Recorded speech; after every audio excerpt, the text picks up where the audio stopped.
موت کے وقت کے پسینے سے پناہ مانگو، اتنا زبردست پگھر پسینہ آتا ساری زندگی میں کبھی نہیں آیا۔ موت کی گھبراہٹ سے پناہ مانگو، اتنی زبردست گھبراہٹ ساری زندگی میں کبھی نہیں آئی۔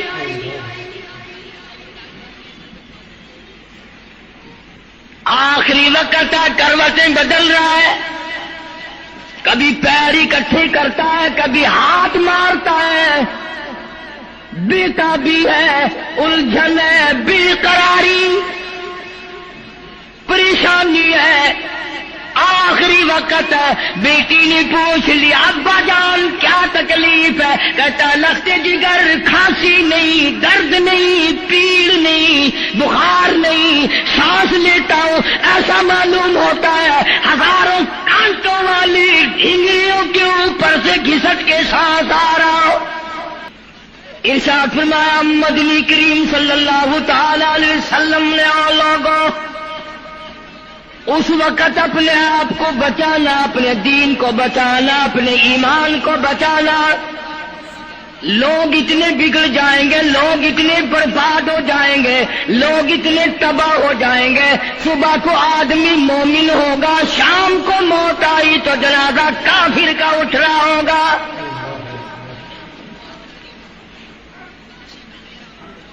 ارشاد فرمایا محمد عربی صلی اللہ تعالی علیہ وسلم نے او لوگوں اس وقت سے اپنے آپ کو بچانا، اس وقت اپنے آپ کو سنبھال کے رکھنا، قرآن کریم کے ساتھ جوڑ دینا، ایمان اور اسلام کے ساتھ وابستہ کر دینا۔ لوگ اتنے بگڑ جائیں گے، ہر کوٹھی، ہر بنگلہ، ہر مکان، ہر دکان، ہر ہوٹل، ہر تمام کی تمام چاروں طرف سے قرآن کریم کے بجائے، درود پاک کے بجائے، استغفار کے بجائے، کلمہ طیبہ کے بجائے کنجری کی آواز آنے لگے گی۔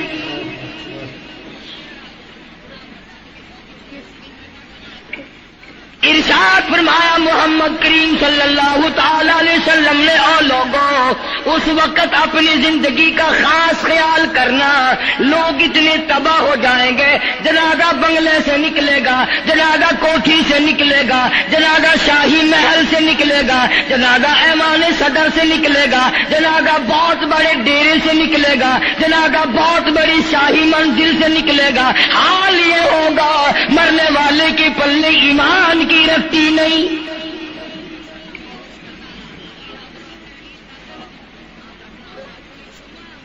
مشکاہ شریف میں حدیث پاک موجود ہے، ارشاد فرمایا کالی کملی والے صلی اللہ تعالی علیہ وسلم نے او لوگوں موت کے وقت کی پیاس کا انتظام کرو۔ اتنی شدید پیاس لگتی ہے، اتنی سخت پیاس لگتی ہے، سمندر پلا دو پیاس نہیں بجھتی۔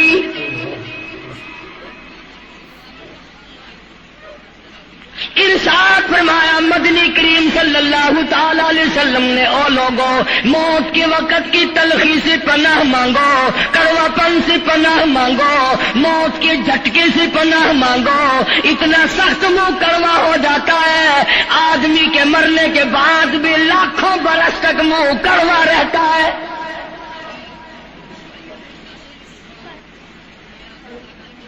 ارشاد فرمایا مدنی کریم صلی اللہ تعالی علیہ وسلم نے او لوگوں موت کے صدمے سے پناہ مانگو، موت کے جھٹکے سے پناہ مانگو، موت کے وقت سے پناہ مانگو۔ اتنا زبردست جھٹکا لگتا ہے، آدمی کے بدن میں منوں کے حساب سے لہو ہوتا ہے، جھٹکا لگنے سے ایک قطرہ باقی نہیں رہتا۔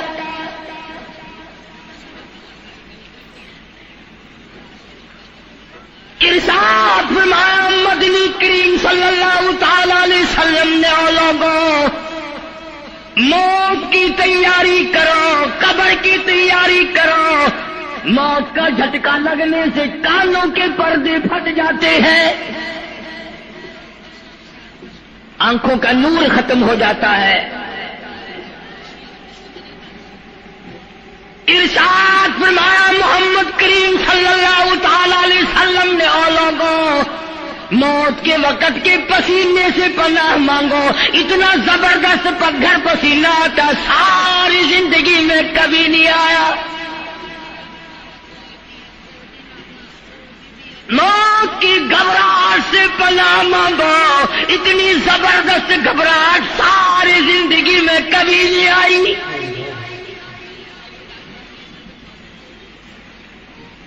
آخری وقت ہے، کروٹیں بدل رہا ہے، کبھی پیر اکٹھے کرتا ہے، کبھی ہاتھ مارتا ہے، بیٹا بھی ہے، الجھن ہے، بے قراری،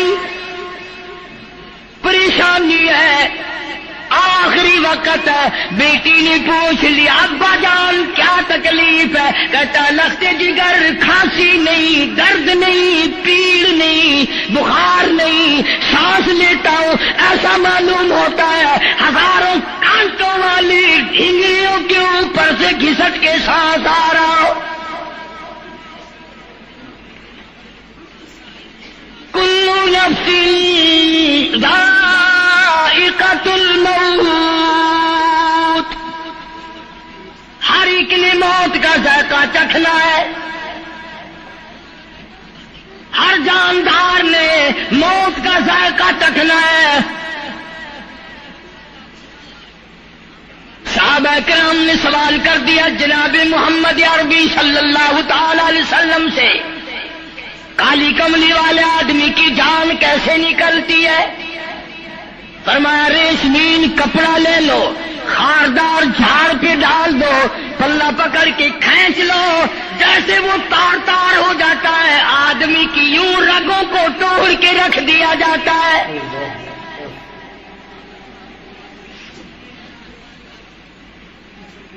حدیث پاک میں آتا ہے کہ فرشتہ رگوں میں غوطہ مار مار کر گھسیٹ گھسیٹ کر روح کو گھسیٹ کے لاتا ہے۔ والنازعات غرقا، قسم ہے ان فرشتوں کی جو روح کو رگوں میں سے غوطہ مار مار کر گھسیٹ کر لاتے ہیں۔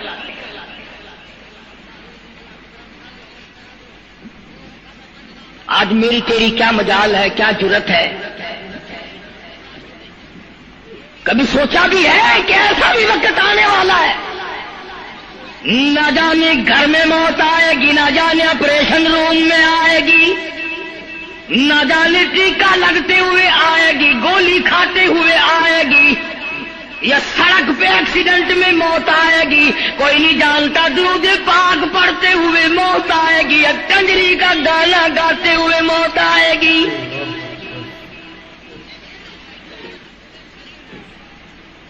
اس لیے مجذوب کہتا 2 دن کی زندگی پہ نہ اتنا اچھل کے چل، 2 دن کی زندگی پہ نہ اتنا اچھل کے چل، یہ راستہ ہی چل چلاؤ کا ہے، ذرا سنبھل کے چل۔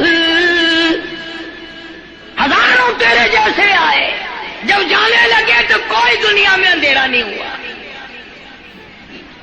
خدا جانے یہ دنیا جلوہ گاہ ہے، ناز ہے کس کی؟ خدا جانے یہ دنیا جلوہ گاہ ہے، ناز ہے کس کی؟ ہزاروں اٹھ گئے لیکن وہی رونق ہے مجلس کی۔ نواب چلے گئے، راجے چلے گئے، صدر چلے گئے، وزیر چلے گئے، بڑے بڑے جج چلے گئے، دنیا بری جگہ قائم ہے۔ کبھی تم نے بھی سوچا کہ ہم بھی جا سکتے ہیں؟ نہیں نہیں، ہمیں کون ہلا سکتا ہے؟ ہم بڑے مضبوط ہیں، ہمیں کون ہلا سکتا ہے؟ افسروں کو دیکھو، ان کی کھوپڑی بگڑی ہوئی، ملازمین کو دیکھو وہ خدا کے قرآن کے باغی، ذمہ داروں کو دیکھو وہ محمد مصطفیٰ کے دین کے باغی۔ ہم پیروں فقیروں مولویوں کو دیکھو، بہانے بنا بنا کر کے دین کا ستہ ناش کر رہے ہیں۔ تمام اعمال خدا کے سامنے، اس نے بڑوں بڑوں کو رگڑ دیا، تمہاری میری کیا ہستی ہے؟ کروڑوں کے مربوں کے مالک دنیا سے چلے گئے۔ لاہور انارکلی میں چلے جاؤ، قطب الدین ایبک کی قبر پہ جا کے دیکھو، جس کا ایک حکم ملتے ہی در خیبر سے چاٹا گان کی پہاڑیوں تک تک لرزہ مچ جاتا تھا۔ وعدہ کی دیکھو لکھا جن کی ڈنکی سے گرجتے تھے زمین و آسمان، جن کی ڈنکی سے گرجتے تھے زمین و آسمان، اور گھاس ہے ان کی قبر پر اور نشان کچھ بھی نہیں، جھاڑ ہے ان کی قبر پر اور نشان کچھ بھی نہیں۔ بادشاہوں کی قبروں پہ جھاڑ کھڑے ہیں، بڑی بڑی رانیوں کی قبروں پہ جھاڑ کھڑے ہیں، بڑی بڑی ملکاؤں کی قبروں پہ درخت کھڑے ہیں، بڑی بڑی حسین آنکھوں کو کیڑوں نے کھا کے ختم کر دیا، ایسے ایسے لب سرخ باریک پتلے لب کیڑوں نے کھا کے مکا دیے۔ اسی لیے قرآن کریم للکار کے کہتا ہے فرمایا وَنُفِخَ فِي الصُّورِ فَإِذَا هُم مِّنَ الْأَجْدَاثِ إِلَىٰ رَبِّهِمْ يَنسِلُونَ۔ جب قیامت کا سور پھونکا جائے گا، ہر آدمی اپنی قبر سے نکلے گا، کہیں گے قالوا یا ویلنا من بعثنا من مرقدنا هذا ما وعد الرحمن وصدق المرسلون۔ قبروں میں عذاب بھگتنے والے لوگ، دردناک عذاب بھگتنے والے لوگ قیامت کا خوفناک منظر دیکھ کے کہیں گے الہی ہم سوئے ہوئے تھے، ہمیں کس نے جگا دیا؟ قبر کا عذاب نیند معلوم ہوگا قیامت کے عذاب کے مقابلے میں۔ تمہیں تو یقین نہیں آتا ہوگا، کہتا ہوگا قاری حنیف کہانیاں کہہ رہا ہے۔ ہاں جو مر گئے ان سے جا کے پوچھو، جاؤ قبرستان میں جا کے پوچھو تمہارا کیا حال ہے۔ جن کا مر جاتا ہے وہ اپنے مردے کو اٹھا کر قبرستان میں لے جاتے ہیں، قبر کھودی، پرانا مردے کی ہڈیاں نکل آئیں، ان ہڈیوں کو نکال کر باہر رکھا، گاڑا پکڑاتے، اینٹ دیتے، اپنی میت کو اتارتے، ان ہڈیوں پہ پیر آ گیا، اس کھوپڑی پہ پیر آ گیا جو پہلی قبر سے نکال کے رکھی تھی۔ کہتا اس میں سے آواز آئی کھوپڑی میں سے، کہتا کل پائی کا سر پر جو آ گیا یکسر اس کو خانہ شکستہ سے چور تھا، اور جو کھوپڑی پیر کے نیچے آئی اس میں سے آواز آتی ہے ذرا راہ دیکھ کے چل اور بے خبر، کل میں بھی تیری طرح سر پرغرور تھا، اور پیر کے نیچے چور چور کر دینے والے کل اس کھوپڑی پہ بڑے اچھے اچھے دوپٹے اوڑے جاتے تھے، عطر کی مالش کی جاتی تھی، ہار ڈالے جاتے تھے، آج تیرے پیر کے نیچے آ کر میں چور چور ہو گیا ہوں، کل کو کسی کے پیر کے نیچے تو یوں ہی چور چور ہو جائے گا۔ کون یاد کرتا ہے؟ میری تیری کیا ہستی کیا مجال، امام الانبیاء محبوب کبریا حضرت محمد مصطفیٰ صلی اللہ تعالی علیہ وسلم کی ذات اقدس ہے، مدینہ پاک ہے، آخری وقت ہے۔ جناب عائشہ صدیقہ رضی اللہ تعالیٰ عنہ فرماتی ہیں میرا جگر پھٹنے لگا جب میں نے حضور کو پسینے آتے دیکھے، میں نے حضرت کے چہرے پہ گھبراہٹ دیکھی، اور آپ نے فرمایا عائشہ ٹھنڈے پانی کا پیالہ تو لا۔ میں دوڑی، ٹھنڈے پانی کا پیالہ لے آئی، اشارہ فرمایا یہاں رکھ دے، میں نے رکھ دیا۔ فرماتی یہاں دو گی میری پریشانی کی رحمت والا ہاتھ اس پیالے میں بھگو بھگو کر چہرے انور پہ ملنا شروع فرما دیا، چھینٹے مارنے شروع فرمائے۔ میں نے عرض کیا میرے آقا کیا ہوا؟ فرمایا ایسا موت بڑی گھبراہٹ والی ہے۔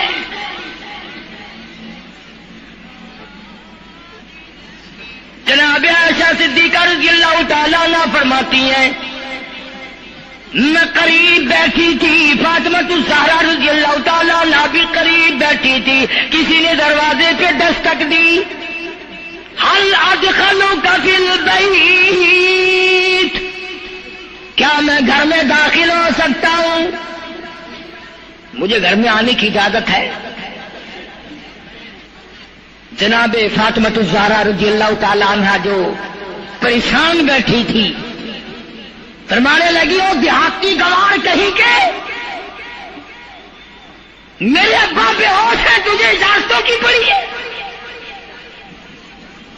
سرکار کو تھوڑا سا ہوش آیا، فرمایا لختے جگر کسے بے ہوش کہتی ہو، کسے دیہاتی کہتی ہو، کسے گمار کہتی ہو؟ یہ تو وہ ہیں جو بچوں کو یتیم بنا دے، یہ تو وہ ہیں جو دلہن کا سہاگ اجاڑ دے، یہ تو وہ ہیں جنہوں نے کوٹھیوں کو ویران کر دیا، بنگلوں کو ویران کر دیا، ملکوں کو ویران کر دیا۔ یہ تو تیرے ابا کا مقام ہے جو اجازت مانگی جا رہی ہے۔ تشریف لے آئے، اللہ پاک نے سلام بھیجا ہے، آپ کو بلایا ہے، میں تیار ہوں۔ روح مبارک قبض کرنے لگے، گھٹنوں کے قریب پہنچے، سرکار نے فرمایا او اسرائیل مجھے تکلیف ہو رہی ہے۔ فرمایا میری کیا مجال ہے؟ عرض کیا آقا میری کیا مجال ہے آپ کو تکلیف دوں؟ میری کیا جرت ہے میں آپ کو تکلیف پہنچاؤں؟ فرمایا تو تکلیف پہنچا نہیں رہا اور مجھے اتنی تکلیف ہو رہی ہے کہ ساری زندگی میں کبھی نہیں ہوئی۔ آج میری ایک تمنا ہے، میری ایک آرزو ہے، میری ایک حسرت ہے، میرے دل کا ایک جذبہ ہے اور وہ یہ ہے تو مجھے تکلیف نہیں دے رہا اور مجھے اتنی تکلیف ہے ساری زندگی میں کبھی نہیں ہوئی۔ امت کے جن لوگوں کا دکھ دے گا ان کا کیا حال بنے گا؟ میری تمنا ہے ساری امت کو جو دکھ دینے ہے وہ آج میں محمد رسول اللہ کی چھاتی پہ ختم کر لے، وہ ساری تکلیف مجھے پہنچا لے۔ او امتیوں نبی کی وفا دیکھ اور اپنی جفا دیکھ، تجھے اس نبی کی شکل سے پیار نہیں، تجھے اس نبی کی نورانی داڑھی سے پیار نہیں، تجھے اس نبی کے لباس سے پیار نہیں۔ جناب عائشہ صدیقہ رضی اللہ تعالیٰ عنہ فرماتی ہیں آواز پست ہوتی چلی گئی، ہمارا جگر پھٹتا چلا گیا، بالکل آواز بند ہو گئی، لب حرکت کرتے تھے۔ میں نے کان لگایا تو یہ آواز تھی ربی حبلی امتی، ربی حبلی امتی، مولا میری امت کو معاف کر دے، مولا میری امت کو معاف کر دے۔ امت کا حال تو دیکھو، نمازوں کی پرواہ نہیں، روزے کی پرواہ نہیں، قرآن مجید کی پرواہ نہیں، محمد عربی صلی اللہ علیہ وسلم کے لائے ہوئے دین کی پرواہ نہیں۔ ان بچوں کو تو نہیں دمکا سکتا کوئی بھی۔ کیا کر رہا ہوں کہ آپ اور میں کب وہ وقت آئے گا اور کب ہم سوچیں گے کہ ہماری زندگی کے لمحات آ کر ختم ہو جانے والے ہیں۔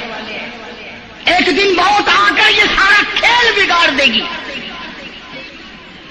اسی کو مجذوب کرتا کہ آنے والی کس ٹالی جائے گی اور جان ٹھہری جانے والی جائے گی، روح رگ رگ سے نکالی جائے گی، تجھ پہ ایک دن خاک ڈالی جائے گی، ہزاروں من مٹی کے نیچے تجھے جانا پڑے گا، تیرا سوٹ، تیرے لباس، تیری یہ چاٹ چوٹ اور یہ ٹیپ ٹاپ ساری ختم کر دی جائے گی۔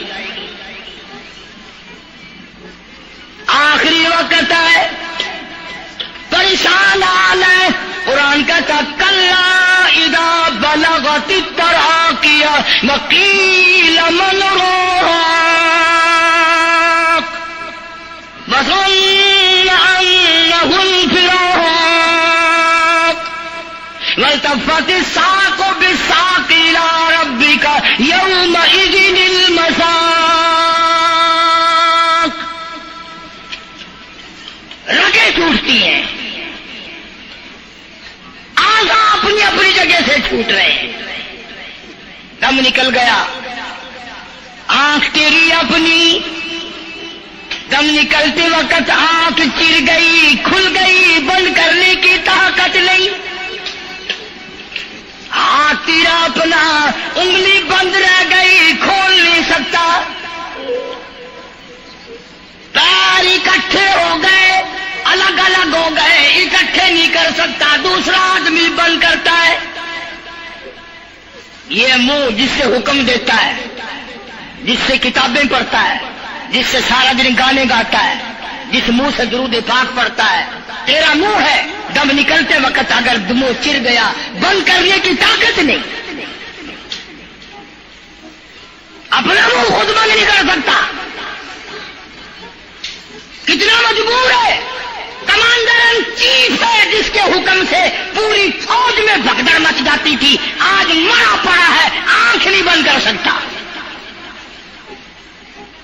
وزیر داخلہ ہے جس کے حکم سے پوری پولیس حرکت میں آ جاتی تھی، وہ بھی کسی زمانے کی، جس کے حکم سے پوری پولیس حرکت میں آ جاتی تھی.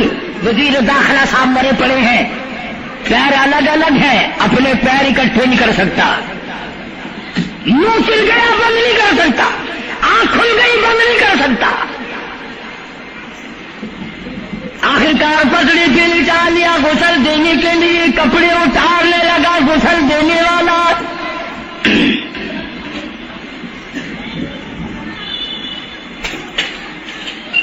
اب اس طرف کا کوئی آدمی جانتے یہ کہ ٹولہ ہے بدماشوں کا جو باہر ہے.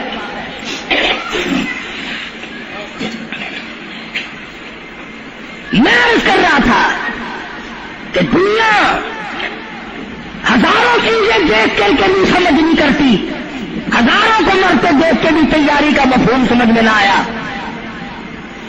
تختے پہ لکھا رکھا ہے غسل دینے کی تیاری ہے، کپڑے اتارنے لگا. حدیث پاک میں آتا آدمی کا بدن اس قدر دکھ جاتا ہے، ہاتھ لگنے سے ایسا معلوم ہوتا جیسے چھرے چل گئے ہو. مکھی بیٹھ جائے تو پہاڑ معلوم ہوتا ہے. مذاق ہے موت. ارے موت تو موت ہے. سارے عالم کو نفرت کر دیا موت نے. ادھر کپڑے اترنے لگے، ادھر رو آواز دیتی ہے چور ہے جسم اتنا کرم کیجیو. غسل آئیستہ سے دیجیو، میرے کپڑے اتارو سنبھال کے. اور مجھے غسل دینے والے آہستہ آہستہ میرے کپڑے اتار، تیرے ہاتھ بھی مجھے چھرے کی طرح لگتے. کپڑے اتارنے والے کو لالچ ہے کپڑے صحیح سالم اتارو. ادھر زبان حال سے کہتا لوگو میرا حال دیکھ لو، میرے کپڑے اتر رہے ہیں، ننگا کیا جا رہا ہوں.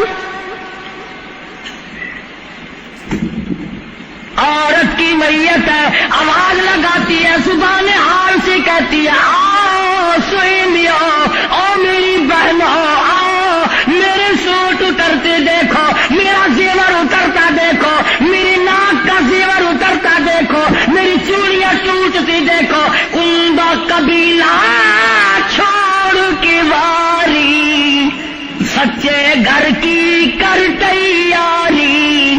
یہ نہ سمجھنا اکیلی سدھاری، سبھی چلیں گے باری باری. آج میرا نمبر ہے، کل کو تیرا نمبر ہے،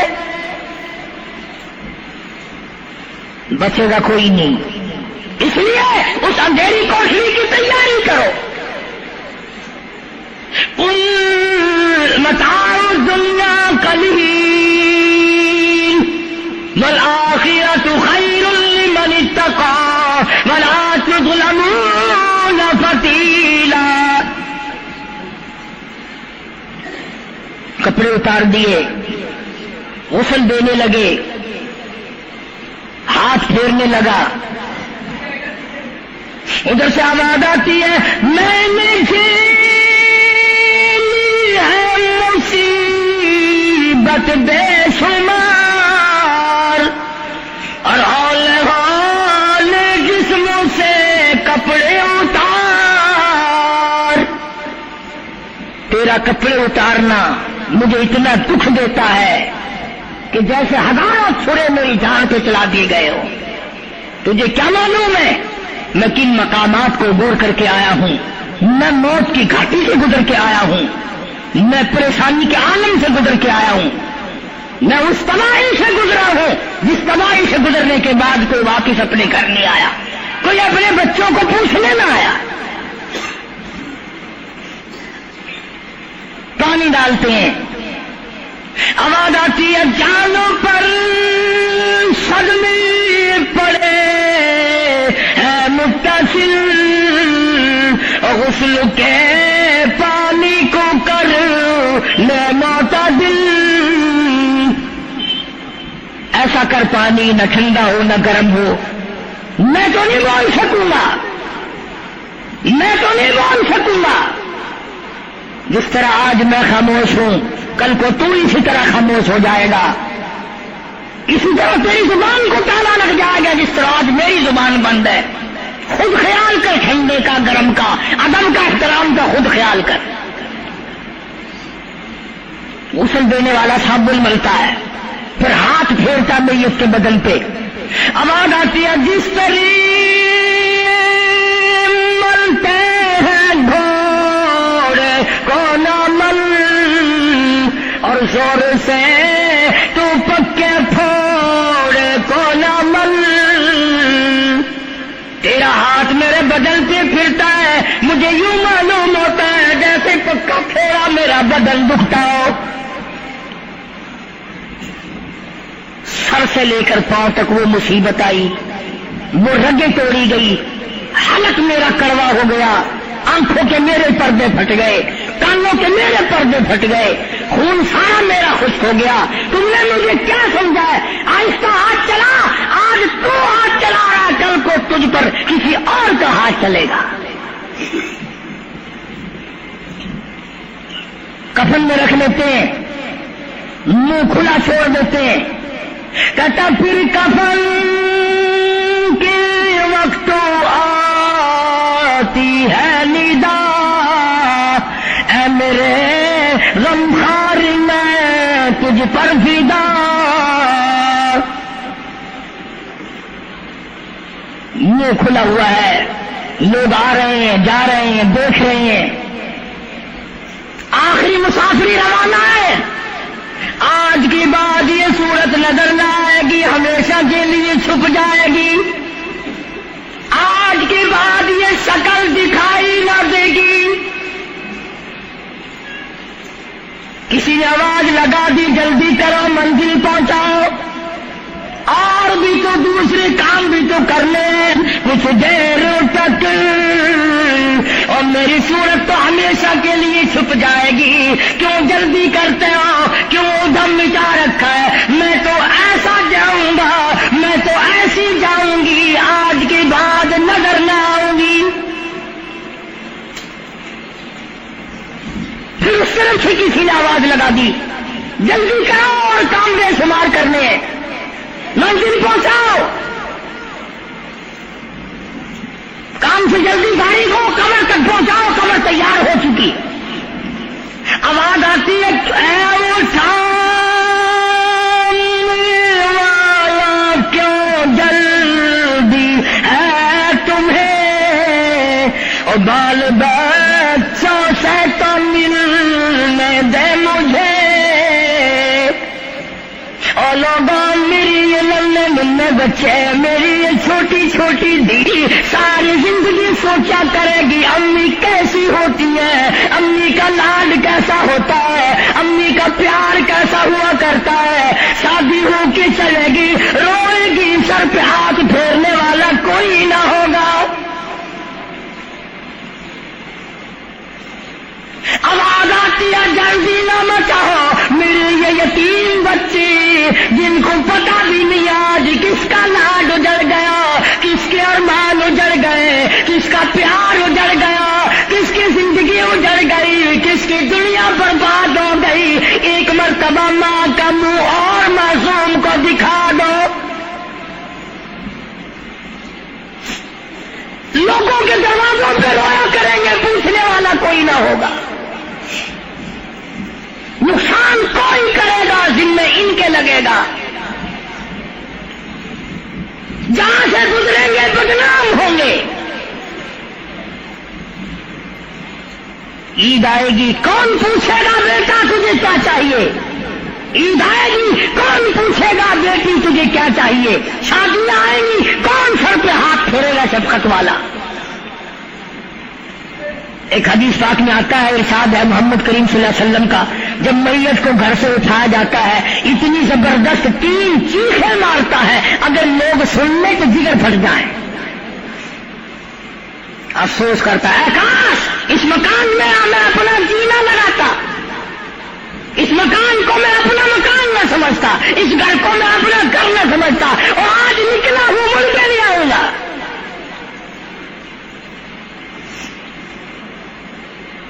گھر سے جنازہ جب باہر نکلتا ہے پھر جنازہ گھر سے باہر ہوتے دم وہ کہتی ہے چلا کے رو اے پرانم، اور لوگوں دیکھنا لوگوں یہ بیوہ یہ یتیم، اور زندگی کاٹیں گے ماں ان سقیم۔ لوگوں آج میں اپنی کو جھاڑ چلا، آج میری کا سواد اجڑ گیا، آج میری کی چوڑیاں ٹوٹی، آج میری کی عزت برباد ہوئی، خبردار میری آبرو کو نہ تکنا، میری عزت کو نہ تکنا، کل کو تیری کی ہوئی چوڑیاں توڑی جائیں گی۔ اور کہتا میرا اپنا یہ حال بن گیا، لے چلا ہوں سر پر میں بارے گناہ، اور کھا گیا ہے مجھے ادارے گناہ، میں گناہوں کے وزن کے نیچے دب کر رہ گیا ہوں، مجھے گناہوں کے زہر نے کھا کے ختم کر دیا ہے۔ تو عرض کر رہا تھا کہ محمد عربی صلی اللہ تعالی علیہ وسلم نے موت کا مفہوم سمجھایا، 6666 آیتوں والا قرآن تمہارے حوالے کیا، رمضان تمہارے حوالے کیا، رمضان اللہ سے لے کے دیا گناہ معاف کراؤ، قرآن لے کے دیا اس کی تلاوت کرو، عظمت کرو۔ نماز نہیں پڑھتے، روزے نہیں رکھتے، قرآن کی تلاوت نہیں کرتے۔ حدیث پاک میں آتا ہے جنہوں نے مردوں نے عورتوں نے قرآن پڑھا، قرآن نہیں پڑھتے، بھول گئے، قیامت کے دن اندھا کر کے اٹھایا جائے گا۔ پڑھ کے دیکھو 16واں سپارہ، قال رب لم حشرتنی اعمی وقد كنت بصیرا، کہیں گے یا اللہ میں تو دیکھنے والا تھا، یہ ٹھوکریں کیسی لگ رہی ہیں؟ آواز آئے گی تو نے میرا قرآن بلایا، جا ہم نے آج تجھے بلا دیا، آج ہم نے تجھے بلا دیا ہے۔ بدعملی سے پناہ مانگو، بد کرداری سے پناہ مانگو، روسیاہی سے توبہ کرو، اور جتنے اللہ پاک نے توفیق دی جو نیکی ہوئی ہے اس کی قبولیت کی دعا مانگو۔ اللہ تبارک و تعالیٰ جل شانہ ہماری تراویح، ہمارے روزے، ہماری تلاوت، ہماری زکات، ہماری خیرات قبول فرمائے اور ہمارے لیے ذریعہ نجات بنائے، اور پروردگار عالم کی ذات اقدس جو بقایا گھڑیاں باقی ہیں، جو بقایا دن باقی ہیں، ان کا ارکان اور احترام ہم سب کو نصیب فرمائے، ان ارکان کا ادب اور احترام ہم سب کو نصیب فرمائے۔ یہ آخری دن کمائی کے ہیں، کمائی کے حضور نے فرمایا سب کا جو صلی اللہ علیہ وسلم فرمایا روزہ کھولنے کے وقت کم سے کم 1 کروڑ آدمیوں کی بخشش روزانہ ہوتی ہے، مگر انہی کی تو ہوگی جو روزہ رکھیں گے، جو نہیں رکھتے وہ جہنم کے انگارے ہیں، وہ جہنم کا ایندھن ہے، چراغ بنتے ہیں۔ بے شک آج وہ منہ چوپڑا چیکنا کیے پھرتے ہیں، بے شک وہ حرام کھاتے پھرتے ہیں، لیکن قیامت کے دن ان کو پتہ چل جائے گا کہ ہم کتنے بڑے بے ایمان تھے اور ہم کتنی بڑی بدمعاشی کیا کرتے تھے۔ تعالیٰ عنہ جیسے بہادر فرمانے لگے جو یوں کہے گا میرے نبی فوت ہو گئے میں اس کی گردن اتار ماروں گا، میرا نبی فوت نہیں ہو سکتا، میرا نبی دنیا سے نہیں جا سکتا، میرا نبی ہمیشہ ہمیشہ کے لیے رہے گا۔ لیکن جناب ابو بکر صدیق نے قرآن کریم کی آیت سنا کر کے سمجھایا، فرمایا وما محمد الا رسول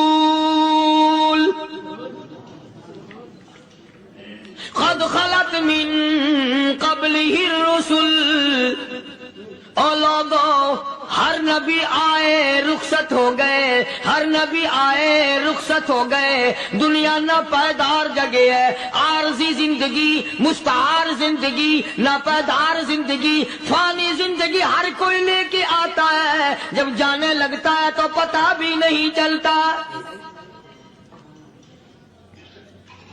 اس لیے مجذوب کہتا کہ سونے چاندی کی چمک بس دیکھنے کی بات ہے، سونے چاندی کی چمک بس دیکھنے کی بات ہے، اور 4 دن کی چاندنی پھر اندھیری رات ہے، قبر میں ہمیشہ اندھیرا رہے گا۔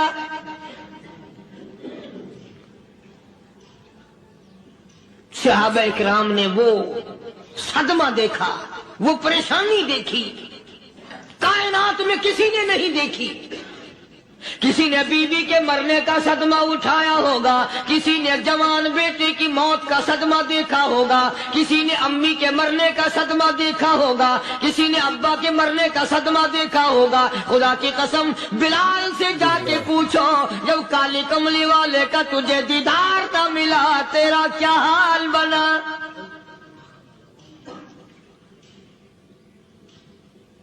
صحابہ اکرام نے وہ عشق نبھایا، کمال کر دیا۔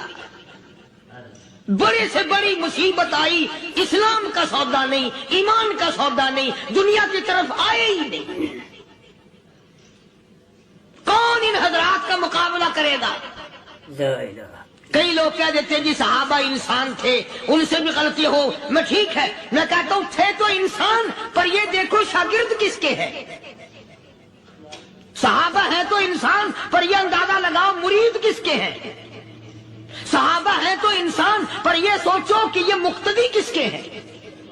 صحابہ ہیں تو انسان، پر یہ دیکھو صحابہ اگر سپاہی ہے تو کالی کملی والا کمانڈر ان چیف ہے۔ براہ راست محمد عربی صلی اللہ علیہ وسلم کی صحابہ شاگرد ہیں، صحابہ حضور کے مرید ہیں، صحابہ حضور کے مقتدی ہیں، صحابہ حضور کی فوج کے سپاہی ہیں۔ ایک ایک نے کمال کر دیا۔ جناب ابو بکر صدیق رضی اللہ تعالیٰ عنہ فرماتے ہیں میں اچانک محلے میں جا نکلا۔ ابو بکر کہتا میری یہ عادت تھی، شروع میں جو اسلام آیا مکے میں، چودھری مارتے ہیں، رئیس مارتے ہیں، سردار مارتے ہیں، کمزوروں کو مارتے ہیں، جو کلمہ پڑھتا تھا پہاڑ ٹوٹ جاتے تھے، پیر پکڑ کر مکی کی گلیوں میں گھسیٹا جاتا تھا، چمڑا ادھڑ جاتا تھا۔ آج یہ بات کہنا بڑا آسان ہے، تبلیغی ساتھی سفر کرتے ہیں، تکلیف اٹھاتے ہیں، اگر جی جاؤ کافروں کو کلمہ سکھا کے آؤ، اور کلمہ تو تیرے پلے نہیں تو کافروں کو تو پھر پہنچائیں گے نا۔ 80 سال کی عمر ہے، کلمہ صحیح نہیں آتا،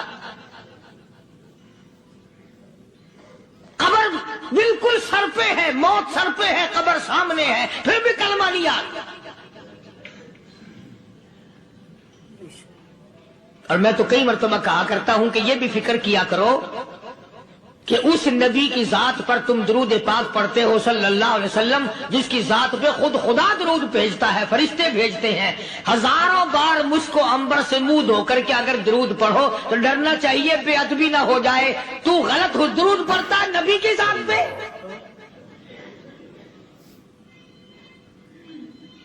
اور اس کو صحیح کرنے کا فکر نہیں رکھتا۔ چنانچہ ابو بکر صدیق رضی اللہ تعالیٰ عنہ چکر لگاتے لگاتے ایک محلے میں جا نکلے. وہاں جا کے دیکھا ایک نوجوان ہے، غریب صحابی، نادار صحابی، مفلس صحابی، کافر کا غلام ہے، کالی کملی والے صلی اللہ علیہ وسلم کا کلمہ پڑھتا ہے. کافروں نے پکڑ کر گرم گرم ریت پہ اوندا کر کے لٹایا ہوا ہے اور کئی کافر اس صحابی کی کمر پہ چڑھ کر لتاڑ رہے ہیں، اس کی کمر پہ چڑھے ہوئے ہیں. جناب ابو بکر صدیق رضی اللہ تعالیٰ عنہ فرماتے ہیں میں نے دور سے دیکھا، میں سمجھ گیا کوئی غریب آدمی ہے. جب میں قریب گیا فرماتے ہیں میری آنکھ نے دیکھا ابو فقیہ صحابی، میں نے پہچان لیا. کئی آدمیوں کے لتاڑنے کی وجہ سے، کئی آدمیوں کی کمر پہ چڑھ جانے کی وجہ سے ابو بکر کہتا ہے اتنی لمبی ابو فقیہ کی زبان باہر نکل آئی، منہ سے زبان باہر لٹکی ہوئی ہے، مار رہے ہیں کافر. جناب ابو بکر صدیق رضی اللہ تعالیٰ عنہ نے فرما دیا نہ مارو، اللہ کا بندہ ہے. وہ کہنے لگے بندہ تو اللہ کا ہوگا، غلام ہمارا اور کلمہ اس نبی کا پڑھتا ہے، ہمارا غلام ہو کر کلمہ پڑھتا ہے، کیوں؟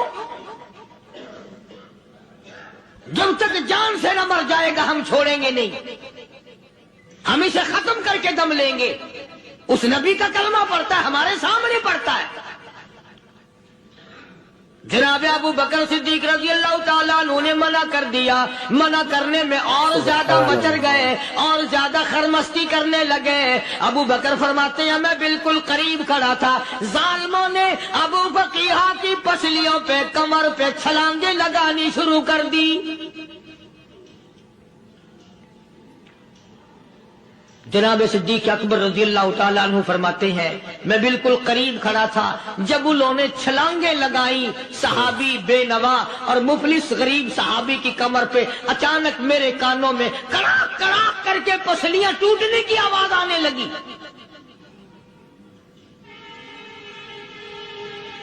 میرے سے برداشت نہ ہوا، میں برداشت نہ کر سکا. جناب ابو بکر رضی اللہ تعالیٰ عنہ فرماتے ہیں میں نے کہا ظالمو سودا کر لو، میں خرید لوں گا. انہوں نے جو منہ مانگے دام مانگے، جناب ابو بکر صدیق رضی اللہ تعالیٰ عنہ نے وہ دام دے دیے، پیسے دے دیے. ہاں غریب کی ہمدردی کی، مظلوم کی ہمدردی کی. آج ہمارے پاس جو پیسہ ہے وہ کنجری پہ خرچ ہو سکتا ہے، بدماشی پہ خرچ ہو سکتا ہے، ٹیپ ٹلو اور فیشن پہ خرچ ہو سکتا ہے، اللہ کے دین پہ خرچ کرنے کی ہمیں توفیق نہیں ہوتی. سارے سال کی کمائی کا حساب لگائیں کہ ہم نے کتنا اپنے بیوی بچوں پہ خرچ کیا، کتنا اللہ اور اس کے رسول اور اللہ کے قرآن پہ خرچ کیا. 100-2% بھی نہیں بنتا. جناب ابو بکر رضی اللہ تعالیٰ عنہ نے ابو فقیہ رضی اللہ تعالیٰ عنہ کو خرید لیا، کافروں کے نیچے سے نکال لیا، کپڑے جھاڑے، زخموں پہ مرہم پٹی کی. ابو بکر دوڑے دوڑے پانی کا پیالہ لے آئے اور فرمانے لگے ابو فقیہ تجھے بڑی مار پڑی ہے، بڑی تکلیف پہنچی ہے، میں نے تیری زبان باہر لٹکی ہوئی دیکھی، نکلی ہوئی دیکھی، خشکی آ گئی ہوگی، زبان پہ کانٹے جم گئے ہوں گے، تھوڑا سا پانی پی لے. ابو فقیہ کہتا ابو بکر تیرے احسان کا بدلہ خدا دے گا، تیری مہربانیوں کا بدلہ خدا دے گا. میں نہیں دے سکتا، تو نے پیسے خرچ کر کے مجھے آزاد کرایا، میں تجھے دعا دے سکتا ہوں. میں غریب ہوں، میں نادار ہوں، میں مفلس ہوں، میں مسکین ہوں، اور ابو بکر تنگ نہ کر، میں پانی پی نہیں سکتا. کیا بات ہے، کیوں پانی نہیں پی سکتا؟ کہنے لگا ابو بکر تجھے کیا معلوم ہے جن کی وجہ سے میری پسلیاں توڑ دی گئی، جن کی وجہ سے مجھے مارا گیا، جن کی وجہ سے مجھے لتاڑا گیا، جن کی وجہ سے میری پسلیاں توڑی گئی، جن کی وجہ سے میرا یہ حال کیا گیا، جب تک میں آقا کا دیدار نہ کر لوں میں پانی کی بوند پی نہیں سکتا. مجھے پہلے شربت دیدار پینا ہے. میں نے سرکار مدینہ صلی اللہ علیہ وسلم کی زیارت پہلے کروں گا, پانی بعد میں پیوں گا. او ابو بقیہ, تجھے تو بڑی سخت مار پڑی ہے, تجھے تو بڑی تکلیف پہنچائی گئی ہے, میں تجھے حضور کے دربار میں لے کے چلوں گا, تو پانی تو پی لے. کہتا کوئی مجنون بتاتا ہے, کوئی کہتا ہے دیوانہ, کوئی مجنون بتاتا ہے, کوئی کہتا ہے دیوانہ. یہ تو مرض عشق احمد کا ہوا بیمار میں بھی ہوں. ابو بکر تجھے کیا معلوم ہے, مجھے عشق لگا ہوا ہے, مجھے سوز و گداز لگی ہوئی ہے, میں اپنے دل میں کسی کو بسائے بیٹھا ہوں. جب تک اس آقا کا دیدار نہ کر لوں مجھے چین نہیں آئے گا.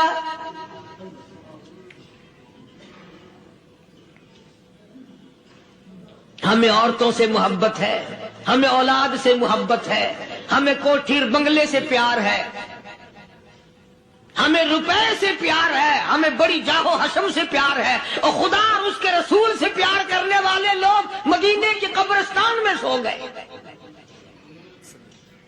قرآن سے پیار کرنے والے لوگ, حضور کے درباری لوگ وہیں سو گئے. اندازہ لگاؤ, کوئی مار کھا کے اپنے ماں باپ کے پاس جائے گا, کوئی بھائی برادری میں جائے گا, کوئی تھانے میں رپورٹ لکھوانے جائے گا, کوئی اسپتال میں سرٹیفکیٹ لینے جائے گا, کوئی ڈاکٹری کرانے جائے گا. ابو فقیہ تم کتنے خوش نصیب ہو, امام الانبیاء کے دربار میں چلے ہو.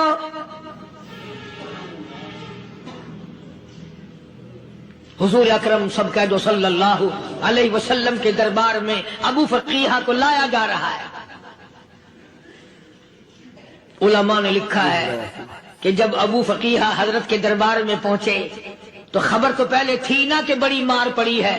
رحمت کائنات نے اٹھ کر سینے سے لگا لیا. تشریف فرما ہوئے, فرمایا ابو فقیہ, جی حضور, میں نے سنا ہے تو نے پانی نہیں پیا, اتنی مار پڑی, تیری پسلیاں توڑ دی گئی, تیری کمر پہ چھلانگیں لگائی گئی, تجھے گرم گرم لیپ پہ لٹایا گیا, تیری زبان باہر نکل آئی, اور میں نے سنا ہے تو نے پانی نہیں پیا. کہتا ہے آقا ہاں نہیں پیا. فرمایا کیوں نہیں پیا؟ کہتا ہے آقا میں اس وقت پانی پیتا, میرے منہ میں صرف پانی جاتا, اب پیوں گا ہاتھ تیرا ہوگا, منہ میرا ہوگا, پانی میرے منہ میں جائے گا, مجھے حوض کوثر کا مزہ یہی آ جائے گا, مجھے لطف آئے گا محمد عربی صلی اللہ علیہ وسلم کے ہاتھ سے پانی پینے کا. علماء نے لکھا ہے کہ حضرت نے جب اپنے رحمت والے ہاتھ سے وہ انگلی چاند کو اشارہ کیا, جگر پھنس کر ٹکڑے ہو گئے. وہ انگلی اشارہ کیا, سورج واپس ہو گیا. وہ انگلی درخت اپنی جڑیں چھوڑ کر پیغمبر کے قدموں میں آ گئے. وہ انگلی جن میں کنکر پہاڑ کے لیے تو کلمہ پڑھنا شروع کر دیا. وہ انگلی اونٹ کی طرف کی تو بول پڑا. وہ انگلی چڑیا سامنے آئی تو انہوں نے شکایت کر دی. وہ انگلی جن کو دیکھ کر کے بیت اللہ پھر گیا.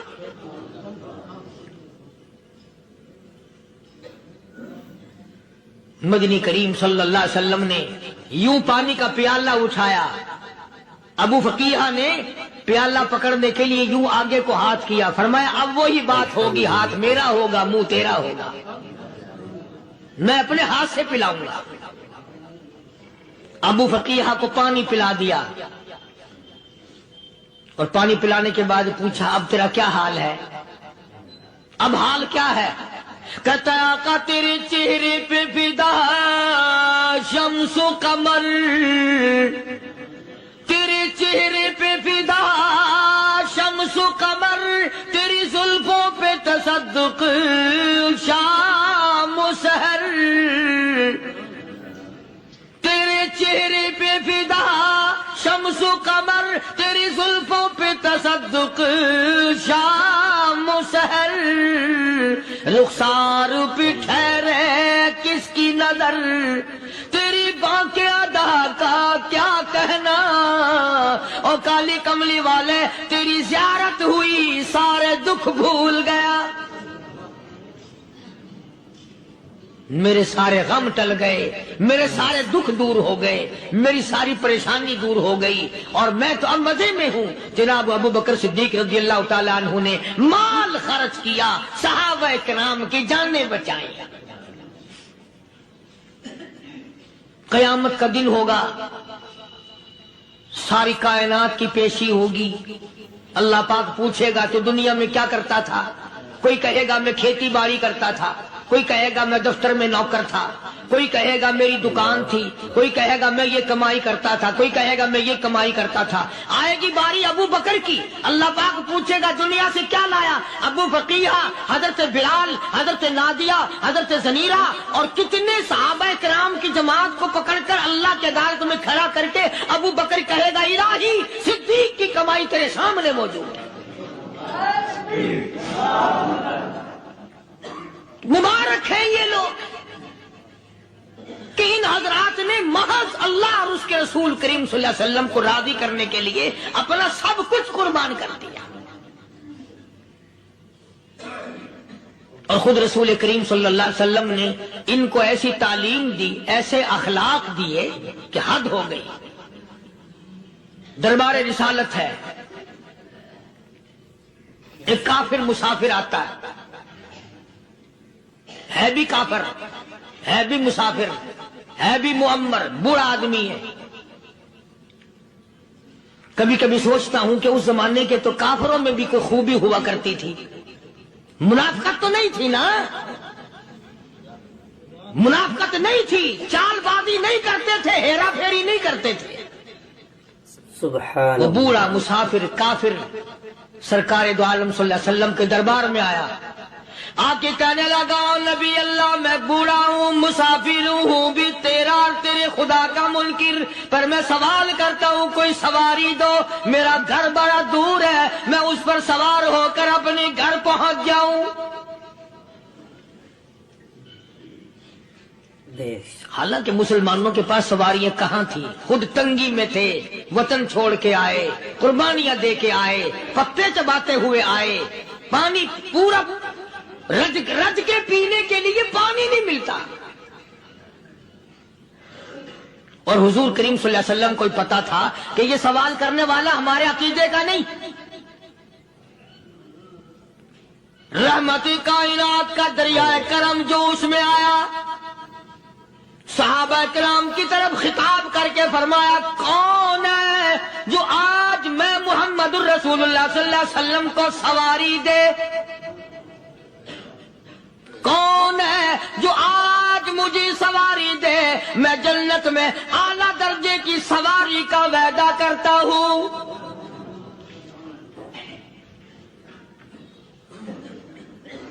حضرت عبادہ بن ثابت رضی اللہ تعالیٰ عنہ صحابے اٹھے اور اپنی ڈاچی، اپنی اونٹنی حضور کے ہاتھ میں پکڑا دی، اور حضور نے اس مسافر کو دے دی کہ لے بھائی سواری تجھے مل گئی۔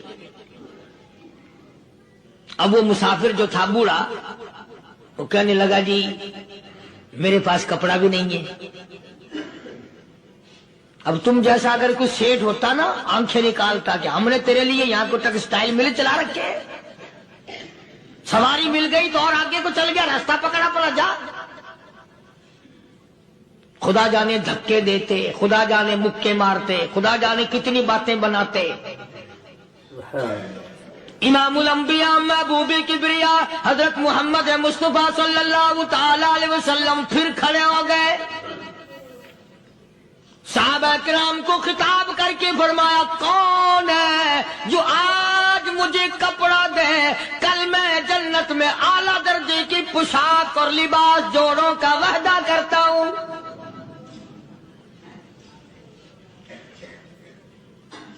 ایک صحابی نے اپنا کپڑا اتار کر حضور کے ہاتھ میں دے دیا صلی اللہ علیہ وسلم، یعنی ان کو کتنا یقین ہے حضور کی زبان پہ، سودا جنت کا ہو رہا ہے، زبان ہے کالی کملی والے کی، سودا ہو رہا ہے جنت کا۔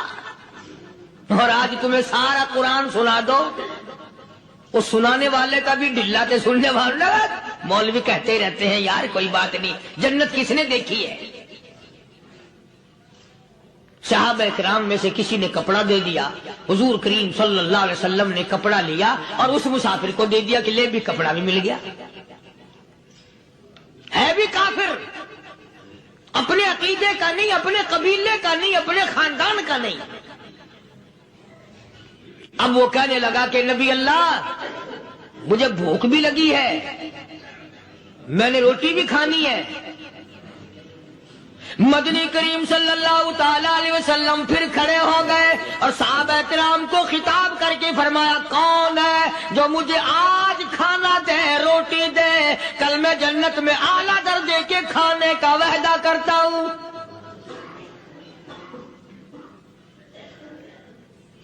اس سوال کا جواب پورے مجمع میں سے نہ ملا، یوں لکھا علماء نے 300 صحابہ کا مجمع بیٹھا ہوا تھا۔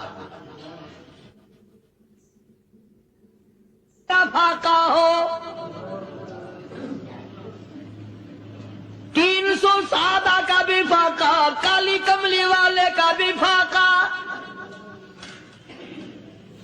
3 دن سے کچھ نہیں کھایا، کچھ نہیں ملا، کوئی جواب نہ ملا، صحابہ کرام کی جماعت خاموش رہ گئی۔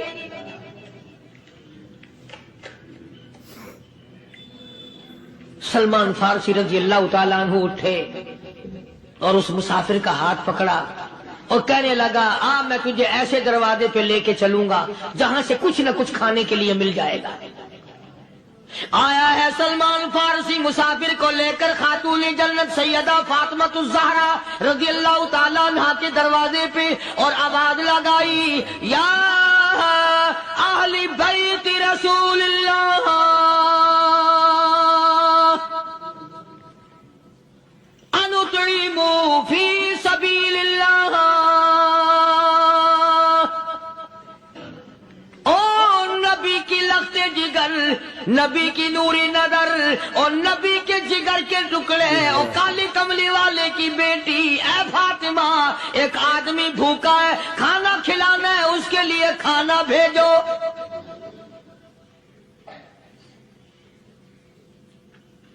اندر سے آواز آتی ہے اور رونے کیسی آواز میں جواب ملا، سیدنا حسن سیدنا حسین رضی اللہ تعالیٰ عنہما، ان کی شکلیں دیکھو، 4 دن کے فاقے نے بچوں کی شکل بگاڑ دی۔ پیغمبر کے نواسوں کا فاقہ، پیغمبر کا نواسا، پیغمبر کی بیٹی کا فاقہ، تمام مسلمان فاقے سے ہیں، کوئی گلہ نہیں کرتا، کوئی شکایت نہیں کرتا، کوئی اعتراض نہیں کرتا۔ اسی حالت میں اگر جنگ بھی ہو جائے تو صحابہ پھر بھی پیچھے رہنے کو تیار ہیں۔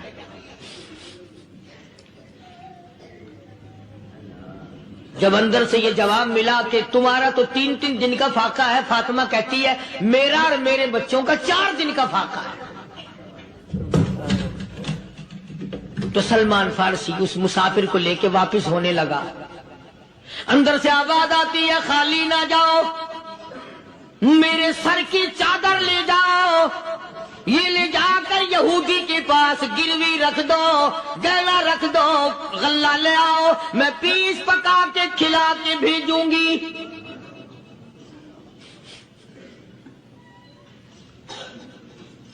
کہاں آج ایسے سخی عورت ہیں، کہاں ایسے سخی مرد ہیں؟ مسافر کو کون کھلائے، دین پر خرچ کون کرے؟ کسی طالب علموں کو، عام میں سے اکثریت ایسے لوگوں کی ہے جنہوں نے ساری عمر میں، سارے سال میں کبھی ایک قرآن پڑھنے والے طالب علم کو روٹی نہیں کھلائی، اور پھر یہ کبھی نہیں سوچا کہ میں آخر کما رہا ہوں کہ کیا کر رہا ہوں۔ بس شیطان یوں کہہ دیتا ہے یہ تو بڑے بڑے امیروں کا کام ہے، تو غریب آدمی ہے، تیرے بس کا یہ کہاں کام ہے؟ یہ تو بڑے بڑے امیروں کا کام ہے طالب علموں کو، مسافروں کو کھانا کھلانا۔ کل قیامت میں اگر اللہ نے یہ فرما دیا کہ جنت تو میں نے امیروں کے لیے بنائی ہے، تو مزدور ہے، بھاگ یہاں سے، پھر کیا بنے گا؟ تو ناظرین کرام، ابھی جو آپ نے اور میں نے بیان سنا ہے بہت ہی خوبصورت اور بہت ہی اچھا بیان تھا۔ اللہ تعالیٰ مجھے بھی اور آپ لوگوں کو بھی اس بیان کے اوپر عمل کرنے کی توفیق عطا فرمائے اور ہمیں دنیا کے اندر رہ کر کے اچھے اعمال کرنے کی توفیق عطا فرمائے۔ السلام علیکم ورحمۃ اللہ وبرکاتہ۔